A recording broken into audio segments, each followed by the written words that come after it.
Joanne Nelson.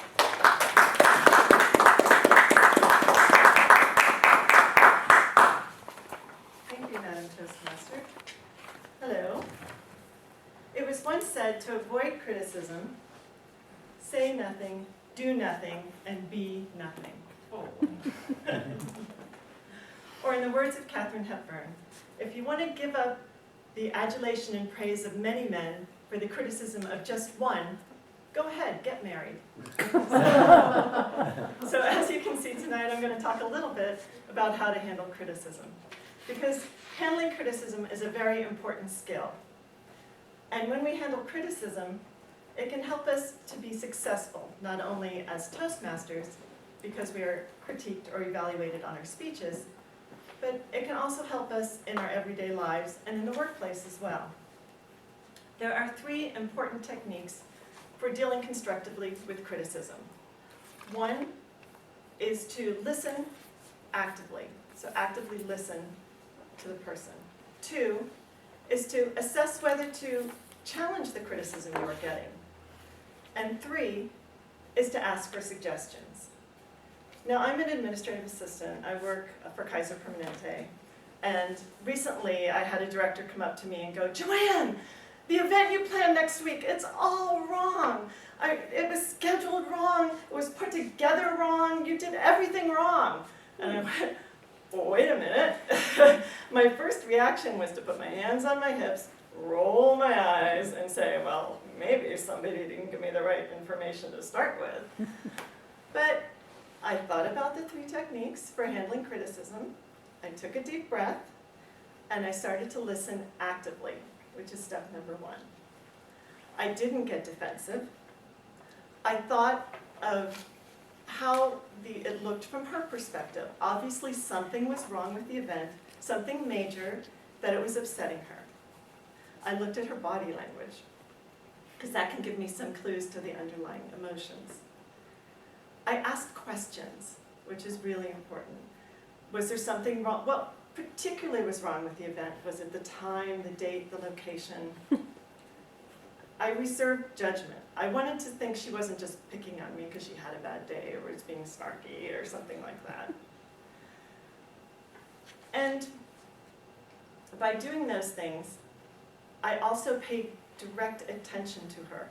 I wanted her to know I wasn't distracted by phone calls or by voicemail or anything. I wanted her to see that she had my total attention during this critique. So that was my listening actively. Next, I moved on to assessing whether I wanted to challenge this criticism. And there are some important things to remember when you challenge criticism. One is to avoid challenging criticism when it's somebody with more expertise or experience than yourself. So say like in Toastmasters, for example, I wouldn't challenge the criticism or the evaluation, there's a criticism, of someone who's done 7 manuals before and is critiquing my speech, because I'm not going to challenge that.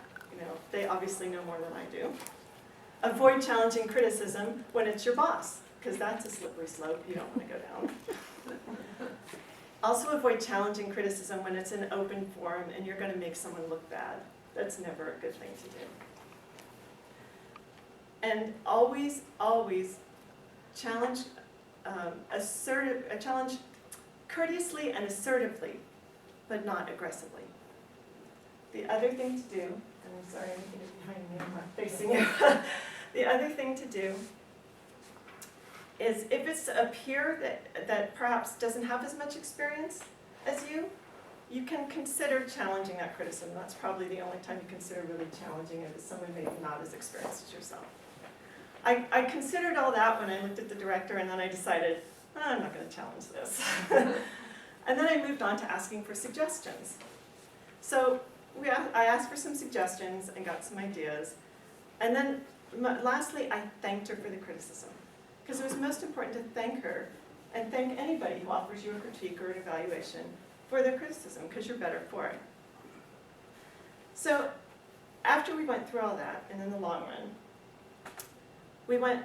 we decided, I asked all those questions and decided that there was some VIP that was left off the guest list. So that was the whole key that she was so upset about. So I ended up calling the VIP, extending a personal invitation, and working with them to reschedule all their meetings so they could be there. And I offered my services for that. They were more than happy with that, a solution to the problem, and we had a great and successful event the following week. So it worked out very well for all of us.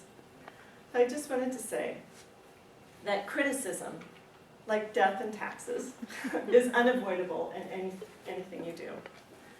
And that if you can handle it well, you can follow these 3 techniques. Remember to listen actively, assess whether to challenge the criticism, and ask for suggestions for solutions.